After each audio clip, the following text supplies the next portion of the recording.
Welcome back to Run, Walk, Talk, Tales of Inclusion and Development. I'm Steph. My pronouns are she and her, and I'm here with Judy, and her pronouns are she and her. And today we are so excited and thrilled to welcome Dr. Brynn Winegard to the podcast to discuss the brain and how to optimize your workday wellness and performance with insights from applied neuroscience.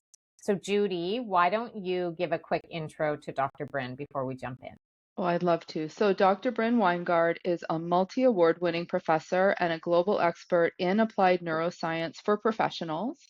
She has a background in neuroscience, psychology, and organizational studies. And after a decade in corporate business development, she shifted her career towards teaching, research, and helping professionals optimize their brain for work and life. And so, Brynn, welcome. Thank Thank you you. for joining us. Thank And I'm so excited about this topic. And it would be great if you could just start by sharing a bit about you, why you wrote The Working Brain, and tell us about the merit framework and the work that you do with it. Yeah, thank you. Well, thank you so much for having me. Such an honor to be here. When I was a kid, I remember thinking, I'd love to know what that computer is inside that person that runs that person. And I was obsessed, like as young as you can remember, I was obsessed with the idea that there were computers in there that we probably had to have a better idea of. And so that I always knew then sort of, like, I think it was 2.5, they asked me what I wanted to do, and that was it. And my mom reports that I would toggle between saying I was going to be a neurosurgeon and I was going to be a psychiatrist. And so that's as young as I remember. Anyone who ever asked, I always knew I would work in brain science in service of the brain. Now, as I grew older and of course went to pre-med and did my studies, I did obviously a lot of neuroscience psychology and found that I actually enjoyed much more dealing with the brain from without than from within. So neurosurgery did not pan out because I really liked the idea that people could help themselves. And, that if they kind of understood some of the myths and misconceptions, then they would be able to help themselves do better and be better. And I found myself in my kind of mid 20s in a corporate world, corporate life, 9 to 5, that I found, over time was burning me out. Like I wasn't having quite the success I wanted, and I didn't have the energy I wanted. Now I was working full time and going to school full time. So that's inadvisable under normal circumstances. I don't recommend it. I thought to myself, like, I must understand how to use my brain better with these degrees than I am doing. And so I wrote that book. When you write a book, you have to use some people will write a book for like their friend, or they'll write it like an email or they'll write it as if they're standing on a stage, whatever. They're using different, tricks or ways of kind of imagining their audience. And for me, the audience was a younger version of me. And so the avatar was called Corporate Kristen. And she was not totally me. She was better than I am, but she was feeling like she was burning out. And so it was kind of all the advice you'd give to your younger self about mental wellness and cognitive performance. And so that's why I wrote the book. And then through much other studies and more research, I put together the merit framework because they're actually the pillars of lifestyle medicine changed around in order to, I know I won't bore you with the details of, all the pillars, but there are 6 of those. And so I got rid of one of them and I couched it into something else. And then I said, what we were missing in lifestyle medicine pillars was the psychology. Of course, a neuroscientist psychologist would think so. And so I named that merit framework Move, Eat, Rest, Interact, and Think. And think was kind of that piece that I thought we weren't paying attention to enough when it came to how people help themselves. Mindset is so important. And so I developed something that moves beyond Carol Dweck's 2005 fixed growth dyadic, duality into something called anti-fragility. And so sort of the, if you will, on the merit framework, a lot of it's staid stuff you may have heard before, positioned a little differently, but the proprietary kind of, material contribution was that of that anti-fragility mindset, or a mindset of anti-fragility. And so that's probably one of my more popular kind of topics that people are interested in, right? Is to say, well, how do I move beyond just resilience? Like I'm bouncing back from something that is challenging or I find stressful, but I'm staying the same as a result, as opposed to feeling weaker or being weakened by it. How do I, in fact, get better? And so anti-fragility explores how we use stress, strife, difficulty, and challenge as fuel for growth in the brain.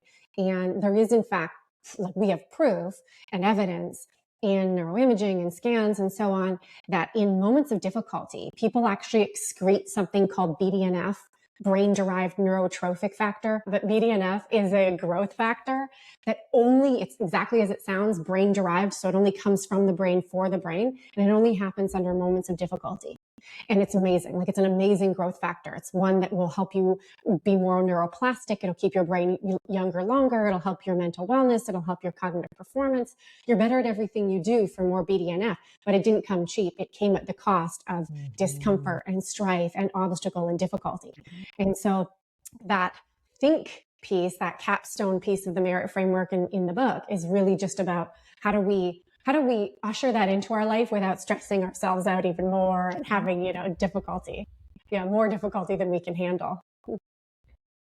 And I will say that anti-fragility piece, because I read your book a few months ago, and that was the one that really stood out. So, let's get into a few of the myths, because there's lots of myths about the brain, right? So the first one is, there's this popular belief that thinking happens in your head, and obviously feeling happens in your heart. But we know emotions don't just originate in the heart. So in your work, how have you seen this myth shape the way professionals try to separate logic from emotion? And how do you help people understand that the brain and the body are integrated in both thinking and feeling? Yeah, it's such a great question. No, thank you, Steph. This also came, this is a popular myth, and I think it's partly because of Cartesian duality and this whole idea that, thinking is the rational, the conscious, the logical, and that feeling is this completely irrational and whimsical. And actually, we know, of course, that they both happen in the human brain. And it's funny because this came from somebody who came up to me after a keynote, and it wasn't the first time I'd heard it, but this was kind of the best version of it, which was, hi, you talked for an hour about the brain, but what about the heart? Like, I want to know about emotions. And I realized at that point, she really did believe that that's where emotions were stemming from. Like, your heart wasn't just pumping blood, it was actually producing emotions for you, which is false. But she's not totally incorrect in the sense that many of our emotions do originate in the body, in the sense that there is a little cluster of neurons in your gut, about 100 million. So if you have 100 billion neurons in your head, you have 100 million, this little baby brain in your gut. And it's in charge of 98% of all serotonin production. And serotonin has long been sort of understood as like the happy hormone. It's not. It's like the contentedness hormone, the satisfied hormone, and it is the not unhappy hormone. So if you don't have enough of it, you feel unhappy. But it is itself just supposed to have you feeling kind of content. And it's your gut that decides how much contentedness you're allowed to feel. And so, there is emotion that happens throughout, right? This is a cyclical process. Your neurochemistry changes your hormones through many axes, but the most famous is the HPA axis, the hypothalamus pituitary adrenal axis. But they, everything communicates with everything. And so a lot of what you think creates neurochemistry that creates a whole cascade of endocrinological reactions that then feed back so that you can kind of understand what's happening internal your system, and what's happening external your system affects how you feel, of course, right? Like, that's the brain's main job, is to be one that helps you survive. And so what I often say in, classrooms or audiences is most of human emotion is negative. And so that's not because you're a pessimist, glass half empty person. That's because their negative emotions are more informative for your survival. And I often word it like this. Negative emotions are designed to make you feel uncomfortable enough that you will act in your own self-interest. So they're motivational toward helping you understand, hey, something's wrong in my environment. I have to do something about it for my own self-interest and my own survivalistic intent. However, that's not necessarily, especially in a social species, very helpful, because we have to be pro-social in order to be accepted and not isolated from the group and from the pack. And so the way that we often think then about negative emotions or emotional decision making is that they're very valuable as information, but they do not need to become you. They are not of you. They are information for you. And in fact, quelling them or managing them, or what I often say, you repress them, you can express them, or you can, both those things not good for you, or you can transform them. And transforming emotions is typically when we see the most, sort of sophisticated person who is then able to use those emotions as information, not happening of them, but for them, and then transform kind of how they then act those out or use them in their social environment. And so what we also witness is that not only are negative emotions often misunderstood, emotional decision-making is misunderstood. If you ask a professional, are you emotional in your decision-making? They'll say, no, I'm logical, I'm conscious, I'm well thought out, I'm rational. When in fact, we can show that that's not the neural centers they're using, nor in their physiological selves, what's actually happening in there. And so this is true. The more important a decision is, or the more personally relevant a decision is, the more emotion we use to make decisions, not less. So we are capable of being logical and rational and conscious when it is sort of a low stakes, like which toothpaste are you going to choose, or what color rental car would you like today? Like something totally benign that doesn't affect your survival outcomes. But as soon as these decisions start to actually affect you biologically and survivalistically, this is when emotion plays a much bigger role. The more important that a decision is for us, or the outcomes or the consequences of said decision, the more we use emotion. And that's not a bad thing. It's how the brain is designed to help you. And so working with that, understanding that, and therefore then using it as information, valuable information for decision making, is kind of one of the first steps in saying, how do I regulate in such a way that I have utility in this negative, uncomfortable feeling that I'm having? Well, and I think that awareness that you're speaking of leads nicely into our next question, which is about, the circadian rhythm rather. And so, we often think there's this 24-hour cycle, but in your work, you're actually highlighting that we have these shorter ultradian cycles that are shaping our energy and our focus and our creativity throughout the day. And so hearing that makes a lot of sense, but how do we actually work with those natural rhythms? How do we make sure that we can use those rhythms throughout the day really to improve our performance and well-being? Yeah, well, you said it, Judy. Like, in order to, using them is really valuable for us. So if we understand they exist, then we have to understand how to use them. So we used to believe, that the brain worked just like the body, right? This light day, dark light, like, night wake cycling that happens. And we used to believe that was 24 hours, and it's not. It's 23 and a half hours, but I digress. And then what we figure out is that the brain actually works on a much shorter rhythm that we used to think, and this might scare you a bit. We used to think that was sort of 90 minutes of uptime followed by 20 minutes of downtime on a cycle, right? So 90 minutes of kind of climbing, and then there's this peak, and then there's this fall, and then there's this 20 minutes of valley or so. And what we've come to find out is that with technology the way that it is, and with advancements the way they are, because our attention spans, and the younger the generation, the truer this is, our attention spans have shortened, so have our ultradian rhythms, or specifically the length of time we spend at that peak. So we have in this ultradian rhythm some amount of time in a climb, some amount of time in a peak, some amount in a fall, and some amount in a valley. And we don't think it's 90 minutes of uptime anymore. We think it's something closer to about half that.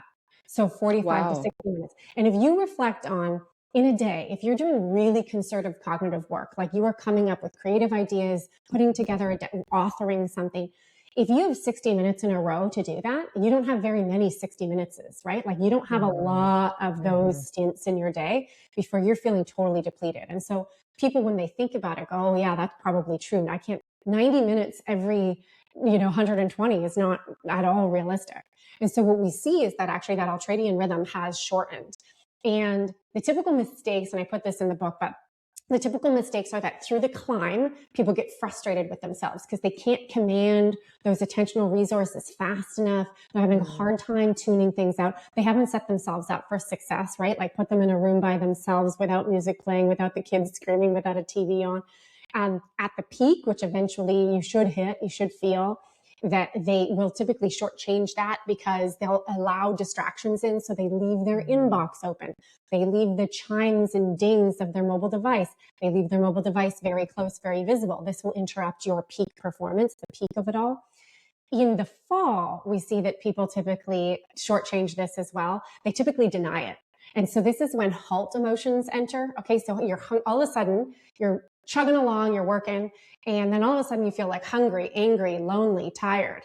And by lonely, we call them halt, but lonely is really when suddenly you're mad at all your coworkers because they're not helping enough. Like you're suddenly the one doing all the work. Those emotions are halt emotions. And they happen in the fall. And typically people try to ignore the fall because they're in some flow, some peak, they have some momentum at their work. So they try to ignore that, which is a huge mistake because it results in cortisol and other stress hormones. And then in the valley, another scary piece is that while our attention spans have lowered, so our uptime has shortened, our requirement of rest is the same. And so we still need that 20-minute refractory period, that 20-minute valley. And most people shorten that. And if they don't shorten it, they do the wrong things, right? Like that's when they start answering emails, they start scrolling, they start snacking, because all these halt emotions have taken, they start griping at people, who knows? But that's when the halt emotions seem to sort of spill over into their actions. And so, people will often grab their mobile device too when they're feeling lonely because they're looking for an outlet for social connectivity. And so, because that's one of the bombs that, the brain kind of says, oh, this is an okay place. And the neurochemistry of that is really powerful. And so we see people make a lot of mistakes in the valley that then become not a restful time. That is 20 minutes further wasted. And so this much shorter kind of uptime, 45 to 60 minutes, let's call it. And, think to yourself, so 20 minutes of climb, maybe 20 minutes of peak at the best of times. And then you're 15 minutes into that fall. And then you need to take a break. And so that is, if you think kind of through, and now that I've described them, you'll say, oh yeah, I know when I'm feeling those things. And your brain is signaling, you got to take a break. We need to do something else when those halt emotions start to happen. Stephanie and I were talking about we're meetings all day long. And so you're doing this context switching constantly because you're going from a meeting, you're trying to answer email, like what you're saying makes complete sense. And yet we don't design our lives or our workplaces to be as productive as we could be, because what you're saying is we would be so much more productive if we built our day to have this rhythm built into it. And I think preserving the utility of your ultradian cycling kind of at its best is to really use mornings for yourself, right? Like really coveting your time in the morning. I talk about the magic of mornings. And then what we've seen, and this is universal, is that there's this dead zone in the afternoon, like the lag of the afternoon. There's this moment when, and it's universal across Homo sapiens, is that there's this moment at some point in your afternoon, whenever that is, that here you cannot, it just feels like, pushing water uphill. Like there is no peak for you. Most people describe wanting to snack. This is when they're at the vending machine. This is when they're craving the worst, or they need another cappuccino. Like this is what happens. Everyone knows the lull of the afternoon. And so this is when I say, especially in our 9 to 5, the way that organizations are organized, in order to be kind of pro-social and still somewhat productive, this is when we do the 4 M's, administrations, email, meetings. This is when you would schedule all your meetings for. And then the 4th one, and this is what I do every day, and, run, walk, talk, move. So your movement would happen actually at the end of your day. If you're a knowledge worker like I am, I don't spend my best energy, my best ultradian cycling on the treadmill. I spend it at the end of my day at 4:00. It's in the calendar every day. But that just allows that the afternoon, when my brain is fried, I do something that is, sort of semi-productive toward your workday, your, progress for the next day. And then, I use my worst brain on the treadmill or whatever. Let's move on to the another myth about sleep. The chapter on sleep, because I feel like I am obsessed with my sleep, as my husband and I, and we walk our dog and talk about our REM cycle and our deep sleep and how he's able to get a higher score than me when I have more sleep. I think I might be talking to Fitbit, But so the myth around sleep is that sort of during sleep, we just think our brain is resting. But we know sleep and rest are vital for brain health. So what's the real role of kind of rest, including sleep and breaks? So we've talked a little bit about breaks, but let's get a bit deeper into a sleep. little deeper. I mean, sleep, I can't, we could probably talk hours about sleep. I'm also obsessed with sleep. And so like, and I have in the book, even like what temperature the room should be and, what color your bed sheet should be. Like there's science about all that. And it really, I joke that it's the closest you will ever come daily to experiencing magic happen. Because if I put you in an fMRI as an example, and I watched your brain during the day, there is a lot happening for sure. But once you fall asleep, actually in that first, 90-minute cycle, and this is actually when we see the ultradian rhythms of yesteryear sort of return, is that 90 minutes is actually still preserved. It doesn't have to do with attention spans because you're sleeping. In that first 90 minutes, this is really when your brain comes awake, really alive. Like in an if I were watching the signaling, listening to it, it's like an electrical storm happening. And so this is actually the magic of neuroplasticity takes place. And after that first 90 minutes, in that REM cycle, rapid eye movement, that stands for rapid eye movement, is when you're dreaming. It's when almost all growth hormones are secreted. It's when you reorganize and reorient all of your neural networks. And so this is actually when you learn new things. You don't learn new things during the day. You learn when those neural networks have assimilated that knowledge into themselves, right? They've taken what you experienced throughout the day or what you read or what you were taught, and it actually assimilates them into a network. That doesn't happen until the first REM cycle. And then as the night goes on, those REM cycles become longer. It's almost as if the brain is saying, okay, we have clearance to go deeper, because during REM sleep, you are also paralyzed. And so it's a vulnerable situation, is one where, take that minute to wake up, come out of your haze, the red nucleus has to turn off, and suddenly you're able to move again. And so that deep work doesn't happen unless you're in REM sleep. And so very important to sleep. I mean, we could talk about it forever. The two other pieces, of course, are breaks throughout the day, which I often say, don't shortchange them, like take more of them.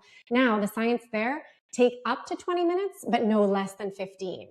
After 20 minutes, there's this refractory period we see where you're not able, it's almost like you lose the plot on what you were working on. But then if you take less than 15 minutes, that's not enough time typically for your neural synapses to reset, for the neurochemistry to reprime itself, for you to kind of build more neurochemistry from your amino acids. So you actually need at least 15 minutes, no more than 20. It's this like really sweet spot. And then the third thing is rest throughout the day. I call it downtime, but just unscheduled, unstructured time every day. The people who don't do this, and all the greats did, right? Like they report Churchill doing it and Darwin doing it, and all the great thinkers of yesteryear are all famous for having had this unstructured time they took every day for, we now know, their default mode networks to do daydreaming and come up with eureka moments. This is when these major ideas occur to you. You need that time during wakeful hours, not just during sleep, in order for your brain to kind of record for you consciously what it's come up as a solution or what it's thinking. Daydreaming is a lot like it sounds. It's dreaming during the day. And it does this little micro assimilation. So not quite like in your REM cycling, but these little micro moments of tearing apart a network and putting it back together happen in that daydreaming moment, which is why you might have been working on something and all of a sudden you're daydreaming, doing nothing, unstructured rest time. And eureka, you got the answer. You're like, oh my goodness, that was so obvious. How did I not think of that? And so the people who shortchange themselves on that are the ones who we typically see go to bed way late, because they want me time. They want downtime. And so what's happening is that procrastination, they go to bed way late. They're scrolling way late. They're trying to do me things in moments of the day that are, stealing from something else, borrowing from themselves tomorrow, and they're typically non-functional. And so protecting some amount, doesn't have to be hours and hours. I talked to a lady yesterday who meditates for 2 hours a day, which I wish I had that kind of time. It's not possible. But imagine that if it's 20 minutes a day or half an hour, that you take for yourself to say, this is just unstructured time that I'm going to, and the way that I schedule it in as a little hack, as a little aside, is in my movement time at 4 p.m. I just consider that me time. You don't have to be moving the whole while, but it's in your calendar. It's you time, unstructured rest. So those are the three: sleep, more breaks throughout the day, and then unstructured rest time in wakeful hours. Well, and I like that you did say it could be 20 minutes because I think for a lot of people that is doable, like that feels Hmm. achievable. Well, thinking about the myths, I think another myth, and it's certainly one that I believed, is we assume that our neurochemistry is our own. So mine is mine and yours is yours. And in practice, though, you shared that it is shaped by our interactions with people. And so this is huge for teams. So, how do teams underestimate how much interactions shape behavior amongst people? Yeah, I mean, wildly, right? Chronically and pervasively and wildly. And if you ask, what's funny is I'll often ask audiences or students, do you believe that their neurochemistry affects yours and vice versa? And they'll say, yeah, I believe that. But then they forget that when they want to work from home to the exclusion of hybrid or all other types of work, isolate themselves in their basement playing video games, foregoing the social events or doing any of the social things because they think, oh, it's just a lot of work, it's too much effort. And of course, that is toxic for the brain because the brain, and this is one of the pillars of the merit framework and in the book, but one of the very few things that settles the brain and helps up level your neurochemistry and decrease your stress and help your immunity and your creativity and so on is interaction. It is social interaction. And, especially in a work context or for professionals, I often joke that, we don't learn from like nature, or we learn from other humans. And so how intelligent you are, or how much you know, or how much knowledge you harbor, it's all as a product of great and profitable interactions, especially in the workforce.